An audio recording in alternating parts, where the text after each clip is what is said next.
Hello everybody and welcome to the Let's Play of Stanley Parable Part 2.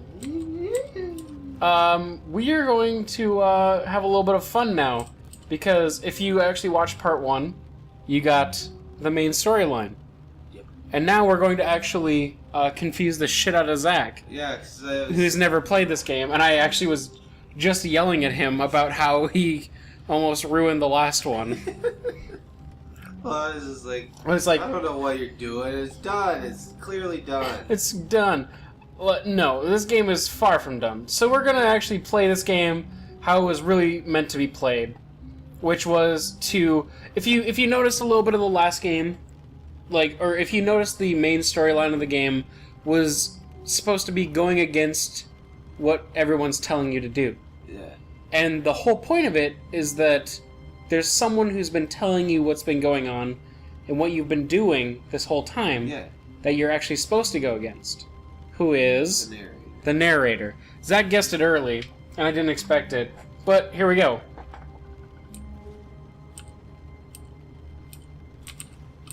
I'm gonna make sure I actually try shit because I haven't played this in a while. Make sure you put the coffee in the pencil sharpener. Make sure you shove the cabinets and drawers. Okay, so I know one of the achievements is actually for this.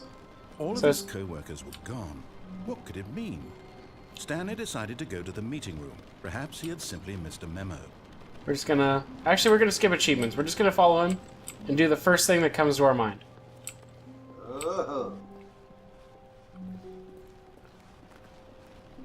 When Stanley came to a set of 2 open doors, he entered the door on his left. His door on his left. Bullshit. I know you, This was sir. not the correct way to the meeting room, and Stanley knew it perfectly well. Perhaps he wanted to stop by the employee lounge first, just to admire it. Yes, we do. We just want to admire it. Murray. Admire it. Ah, yes, truly a room worth admiring. It had really been worth the detour after all, just to spend a few moments here in this immaculate, beautifully constructed room. Stanley simply stood here, drinking it all in. Good job. Sure did. Push the buttons on the machine. Yes, really, really worth it being here in the room. A room so utterly captivating that even though all your co-workers have mysteriously vanished, here you sit looking at these chairs and some paintings. Really worth it. I guess we'll just continue. But eager to get back to business, Stanley took the first open door on his left. Well, you know, if it's actually been going well, we'll skip that too. Yeah. Stanley was so bad at following directions, it's incredible he wasn't fired years ago. What is this? This is a lift or something? Penalty for misuse of cargo lift, $1,000. Penalty for jumping off the cargo lift, $5,000. Get that penalty. Get that penalty. Jump on the trucks. Look, Stanley, I think perhaps we've gotten off on the wrong foot here. Wrong foot I'm here. not sure. But in his eagerness to prove that he is in control of the story and no one gets to tell him what to do, Stanley leapt from the platform and plunged to his death. Good job, Stanley. Everyone thinks you are very powerful. Yay.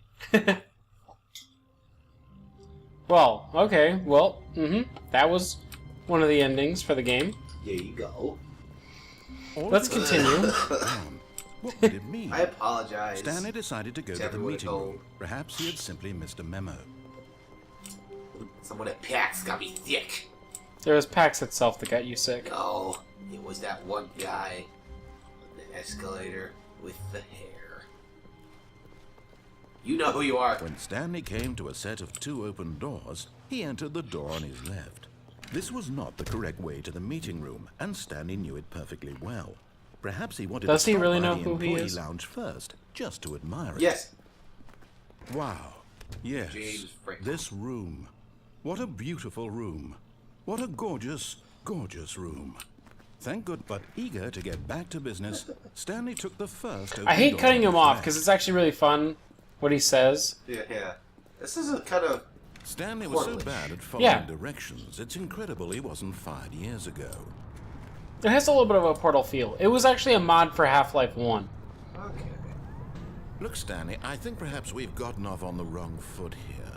I'm not your enemy, really, I'm not. I realize that investing your trust in someone else can be difficult, but the fact is that the story has been about nothing but you all this time. There's someone you've been neglecting, Stanley. Someone you've forgotten about. Please, stop trying to make every decision by yourself. Now, I'm not asking for me, I'm asking for her. Who's her? This is it, Stanley. Your chance to redeem yourself. To put your work aside. To let her back into your life. She's been waiting. There's forklift. Now we have. Oh! That's her, Stanley. You need to be the one to do this. To reach out to her. If you can truly place your faith in another, then pick up the phone. I did it. Oh, Stanley, is that you? Hold on, sweetie. Sorry to keep you waiting. I'm just pulling the bread out of the oven. All right. Okay, there we go. All right, now, I want you to come in and tell me all about your day. Gotcha. Oh, come on. Did you actually think you had a loving wife who'd want to commit their life to you? I'm trying to make a point here, Stanley. I'm trying to get you to see something. Come inside. Let me show you what's really going on here. Okay. This is a very sad story about the death of a man named Stanley. Stanley is quite a boring fellow. He has a job that demands nothing of him, and every button that he pushes is a reminder of the inconsequential nature of his existence. Okay. Look at him there, pushing buttons, doing exactly what he's told to do. Now he's pushing a button. Now he's eating lunch. Now he's going home. Now he's coming back to work. One might even feel sorry for him, except that he's chosen this life. But in his mind, he can go on fantastic adventures. From behind his desk, Stanley dreamed of wild expeditions into the unknown, fantastic discoveries of new lands. It was wonderful. And each day that he returned to work was a reminder that none of it would ever happen to him. Where's the TV? And so he began to fantasize about his own job. First, he imagined that one day while at work, he stepped up from his desk to realize that all of his co-workers, his boss, everyone in the building had suddenly vanished off the face of the earth. The thought excited him terribly. Town with the boys? So he went further. He imagined that he came to two open doors and that he could go through either. At last, choice. It barely even mattered what lay behind each door. The mere thought that his decisions would mean something was almost too wonderful to behold. Peter prepared dinner. As he wandered through this fantasy world, he began to fill it with many possible paths and destinations. Down one path lay an enormous round room with monitors and mind controls. And down another was a yellow line that weaved in many directions. And down another was a game with a baby. And he called it the Stanley Parable. 8. It was such a wonderful fantasy, and so in his head he relived it again, and then again, and again, over and over, wishing beyond hope that it would never end, that he might always feel this free. Surely there's an answer down some new path, mustn't there be? Perhaps if he played just one more time. But there is no answer. How could there possibly be? In reality, all he's doing is pushing the same buttons he always has. Nothing has changed. The longer he spends here, the more invested he gets, the more he forgets which life is the real one. And I'm trying to tell him this, that in this world he can never be anything but an observer, that as long as he remains here, he's slowly killing himself. But he won't listen to me. He won't stop. Here, watch this. Stanley, the next time the screen asks you to push a button, do not do it. You see? Can he just not hear me? How can I tell him in a way that he'll understand that every second he remains here, he's electing to kill himself? How can I get him to see what I see? How can I make him look at himself? I suppose I can't, not in the way I want him to. But I don't make the rules. I simply play to my intended purpose, the same as Stanley. We're not so different, I suppose. I'll try once more to convey all this to him. I'm compelled to. I must. Perhaps, well, maybe this time he'll see. Maybe this time. And I tried again, and Stanley pushed a button. And I tried again, and Stanley pushed a button. And I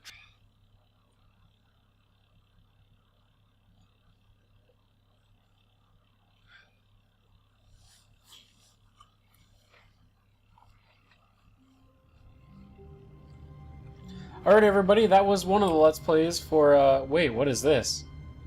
I don't know. You got your office? Well, this is a little bit different from, where we actually first saw, so let's take a little bit of a look. Okay. Here we go. All of his co-workers were gone. What could it mean? Stanley decided to go to the meeting room. Perhaps he had simply missed a memo. That was my door. None of these doors are open. Except for this filing cabinet. That's weird. When Stanley came to a set of 2 open doors, he entered the door on his left. Well, we already know we're going to the right.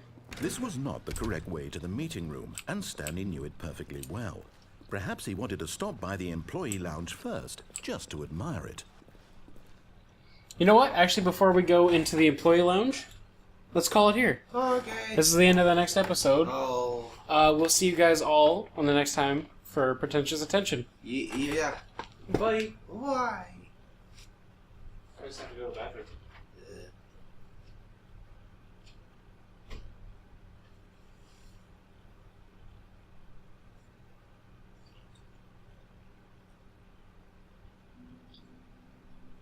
Stanley just stood there doing nothing at all.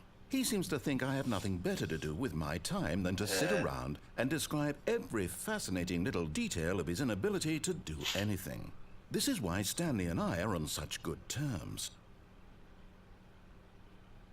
Yeah. Hey, everybody. Pope. Alright, you ready to record still? Yeah. Alright. 3, 2, 1. Hello, everybody, and welcome back to Pretentious Attention. It is me, Greg, and we have... Me, Zach. Well, we're still both pretty bad off. Yep.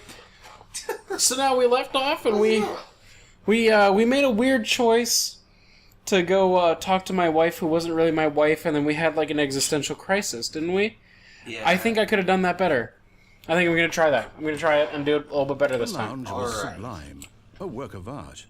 What was it about this room that called so deeply and so personally to Stanley? It's great, but eager to get back to business, Stanley took the first open I'll always door interrupt left. him, and I am sorry.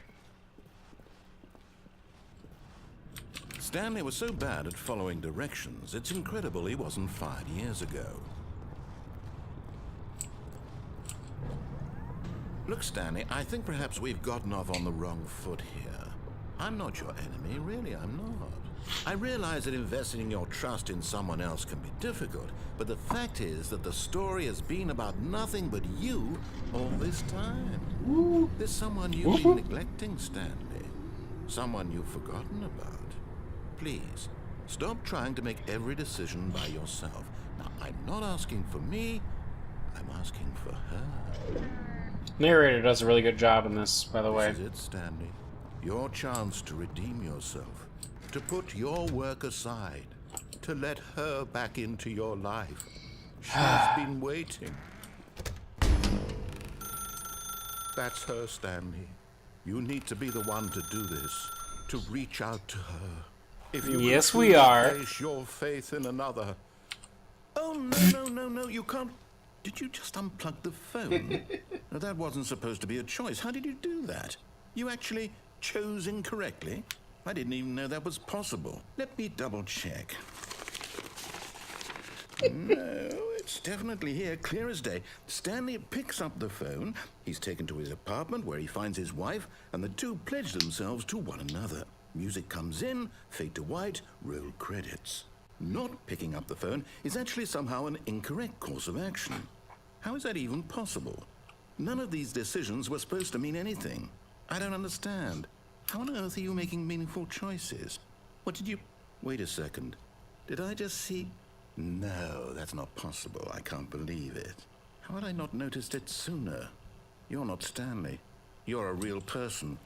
I can't believe I was so mistaken. This is why you've been able to make correct and incorrect choices. And to think I've been letting you run around in this game for so long. If you'd made any more wrong choices, you might have negated it entirely. It's as though you completely ignored even the most basic safety protocol for real-world decision-making. Or did you not grasp the severity of the situation? Well, I won't have that kind of risk on my watch. I'm going to stop the game for a moment so we can educate you properly on safe decision-making in the real world. Please observe this helpful instructional video. Wait, I don't want to watch a video. Choice. It's the best part of being a real person. But if used incorrectly, can also be the most dangerous. For example, in this scenario, a hypothetical real person named Stephen has a choice.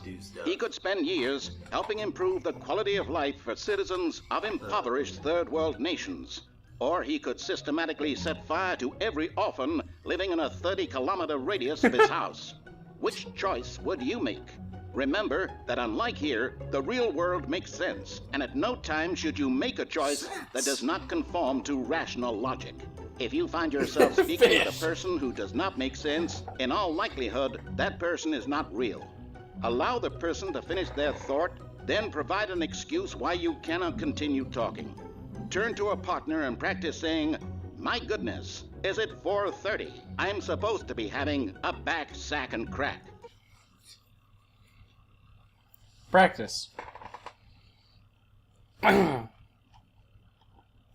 I'm supposed to be having a bad second. Excellent.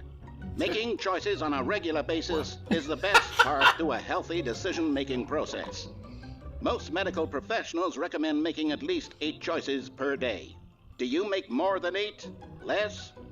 And finally, 2. if you begin to wonder if your choices are actually meaningful and whether you'll ever make a significant contribution to the world, just remember that in the vast infiniteness of space, your thoughts and problems are materially insignificant, and the feeling should subside.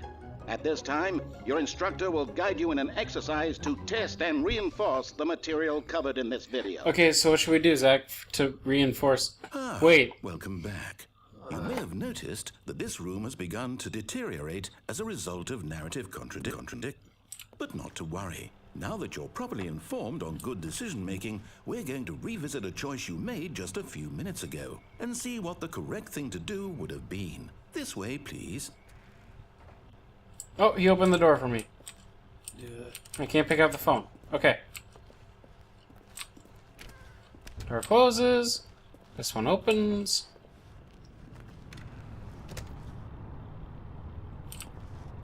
If I go up here? Nope. Okay, so I am guided now. No offense. Your choices are meaningful. We can't have you jumping off the platform and dying. Imagine the main character dying senselessly halfway through the story. That'd be ridiculous. Would make no sense at all. We just need to get you home as soon as possible before the narrative contradiction gets any worse. Unfortunately, it You seems said open door? place is not well equipped to deal Ooh. with reality. Alright, alright.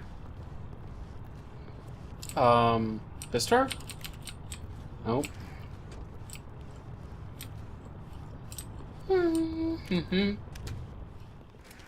Wasn't it there like a door on my left?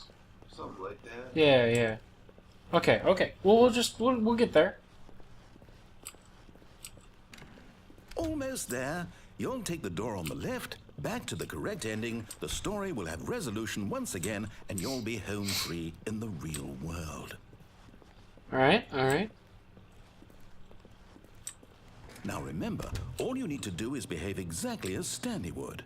That means choosing responsibly and always putting the story first. I'm quite sure you'll be up to the task. Just follow my lead and you'll be fine. All right. When Stanley came to a set of 2 open doors, he entered the door on his left. Which way, Zach? Right. Right, he says. Right. No! Why did you do that? Quickly, hurry back in the other direction. Perhaps we're not too late. Ooh. Ooh. Ooh. Ooh, there's... What is... Oh.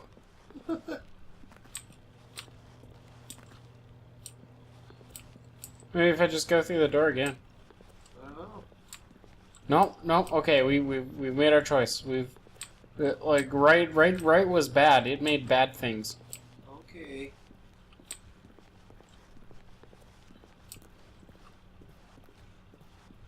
Oh, it's ruined. I can't believe, after everything we talked about, that my story, you've destroyed my work. Why? For what? What did you get out of that? What did you think was so special about seeing the game undone, left here like so much garbage? It's worthless now. And what am I supposed to do? Even if there were a way to continue, would it be worth it? To know that my story is now incorrect? How can I go back to that? I can't erase that knowledge. I'll have to live with it forever. Reliving its impossibility forever. I couldn't live that way. Is it better to shut the game down entirely? To willingly destroy all of my work? I don't know. What's the answer? What do I do? What do I do? What do I... No, I have to. I have to shut the game down. I have to. I have to. No. Wait. Wait, no, you don't... Wait.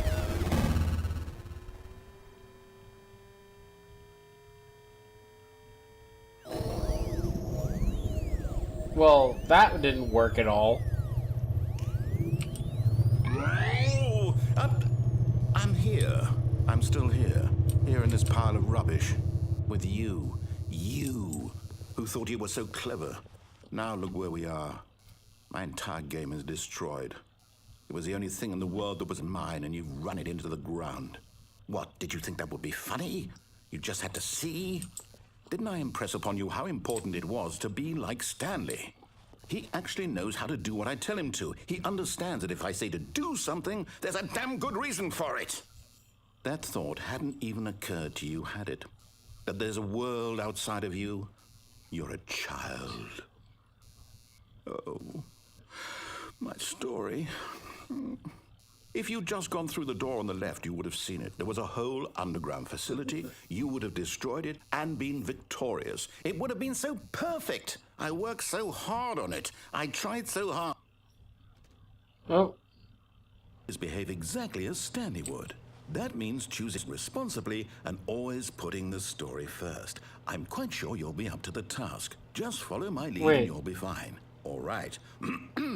When Stanley came to a set of 2 open doors, he entered the door on his left. No! Why did you do that? Quickly, hurry. Behave exactly as Stanley would.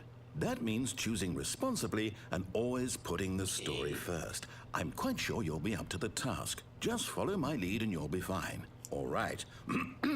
When Stanley came to a set of 2 open doors, he entered the door on his left. Yeah, just... No! Why did you do that? Quickly, hurry. Okay, I guess... Behave exactly as Stanley would. That means choosing responsibly and always putting the story first. I'm quite sure you'll be up to the task. Just follow my lead and you'll be fine. All right. When Stanley came to a set of 2 open doors, he entered the door on his left. Well, we know right doesn't lead anywhere good. Twice. Bless you. Thank you. Yet there was not a single person here either. Feeling a wave of disbelief, Stanley decided to go up to his boss's office, hoping he might find an answer there. Zach, you're ruining it. I'm just thinking. Coming to a staircase, Well, you can't. Stanley walked upstairs to his boss's office.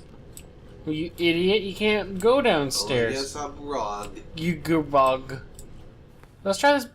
Wait, it's not a bathroom anymore. Huh.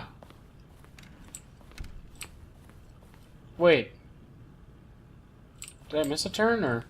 No, I think so. No? Stepping inside his manager's office, Stanley was once again stunned to discover not an indication of any human life. Shocked, unraveled, Stanley wondered in disbelief who There's not a orchestrated keypad. this, until he saw the door with a voice receiver next to it. Surely behind this door lay all the answers to his questions. And beyond all probability, he knew the passcode. He had seen it on his boss's computer just last week. Night Shark 115. Was this the code to open the door? Would it still work? There was only one way to find out. Stanley had been trained never to speak up, but now Night Shark he would draw from within 115. himself the courage to face the unknown. He drew a sharp breath and then spoke the code. Night Shark 115. Well, Night Shark 115. Stanley spoke the code. Night Shark 115. I'm He spoke fucking it trying, into the okay? receiver, right God, I there hate on this the part. walls. Okay. Night Shark 115. I'm God. sorry, is there a problem? You didn't mishear me, did you? Please speak the code into the receiver. Otherwise, we can't get on with the story. This is a crucial step. Night Shark 115. Okay, fine. You're not going to do it. But you know what? It's pretty humiliating to bring you this far, only for you to suddenly decide you have better things to do. I asked you for God this damn one it. single thing, for your respect. The kind of respect Stanley shows for his choices. He knows what it means to take a story seriously. If you didn't want to see what I had to show you, then why did you come here? You had a choice, you know. You could have gone through the door on the right. You could have done whatever the hell you wanted over there. Why did you come this way? Speak. Say something to me. Explain yourself, you coward. Yep. When Stanley came to a set of two open doors, he entered the door on his left. Stanley? Hello? Are you... Is everything okay? Stanley, please. I need you to make a choice. I need you to walk through the door. The end. Are you listening to me? Can you Okay. hear me? Is everything all right? Stanley, this is important. The story needs you. It Well- needs you to make a decision. It cannot exist without you. Do you understand? Okay. Whatever choice you make is just fine. They're both correct. You cannot be I'll accept whatever you do. I simply need you to take that. Thank step you forward. everyone Yeah. for watching the Let's Play of He. the Stanley Parable Ooh. for Pretentious Attention. Yeah. I need This this. is great. The story needs We'll see you guys. We'll probably try to start this without doing the door on the right thing. listening Or maybe trying something else. I don't know. Okay, we'll talk to you all later. Yeah, great, everybody. Bye. to decide. And to make sure your choice is correct. That is the best choice. That's all right. I'll wait for you to decide what's the right thing to do. Take as much time as you need.